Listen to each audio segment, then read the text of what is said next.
Good morning guys. So for today's videos, pupunta kami ng Tanay. Ito po yung mga aming dinaanan dito. Ayan o, may kalsada sa ilalim. Nakita ko. Kasi, kaya kami huminto dito kasi umihi nga kami. Ngayon, binidyo ko na rin yung aming dinaanan. Ayan nga po yung dadaanan namin. Ayan yung kami, yan yung service namin. Ayan yung dadaanan namin. Ayan o, punta doon. Tapos pag ito yung sa baba pala na yun, doon din pala kami dadaan. Ayun o, ang lalim. Pabalik, pailalim. Ayan po yung papuntang... So yun nga guys, pakalipas ng ilang oras, ayan po nakarating na kami dito sa Tanay. Ayan po yung pinunta namin na lupa. Ayan po, napakalawak po dito ng kalupaan. Yan daw po yung nakikita kong yan. Yan daw po yung ginagawang solar para daw po yan sa support sa Meralco. Pagawa po yan ni Amy Marcos. So okay guys, ito dito kami sa kabundukan na. Ayan po yung lupa na binibinta, 8 hectares. Ayan po yung itsura ng lupa. Ayan po, boundary po daw yan, dyan banda. Ito po ay dating palayan, sabi nung may-ari.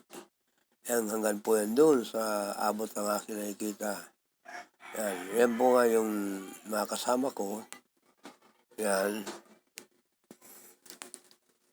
Ikotin po natin ang ating camera para makita natin yung kalakihan ng buong ibinibintang 8 hectares. Ayan, hanggang po yan doon.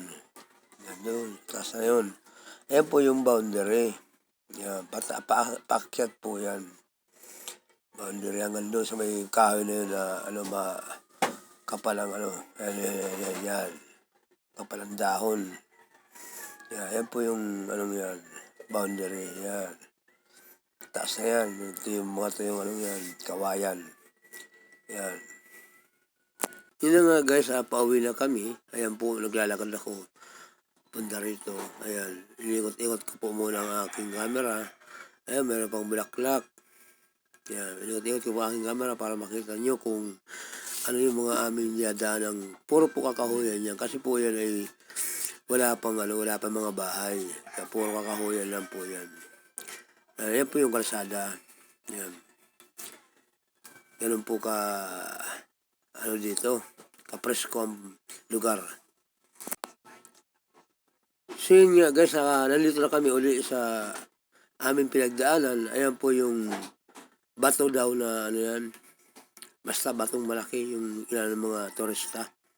Yan po, inikot-ikot ko ang ating camera para makita natin kung gaano kalawak ang napagpasyalan natin itong nakaraan linggo.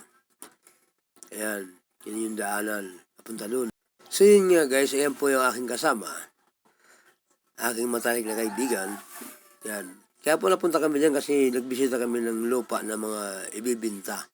Ngayon kami po yung mag-aalok doon sa kanyang kausap. Yan po yung gagawan solar. Yan, napakalawak po niyan. Project ni Amy Marcos. Yan. Yan. Panoorin niyo po. Napakalaki po niyan.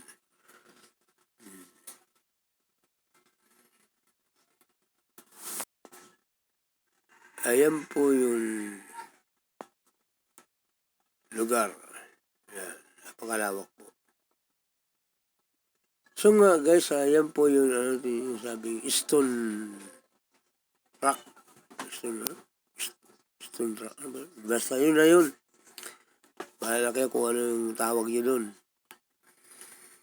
Inulit yung nga pala yung lugar. So yun nga guys, masdan nyo itong tubig ito. Parang ang sarap dito maligo. Dito nga pala ito sa may loob ng mall. Hehehehe.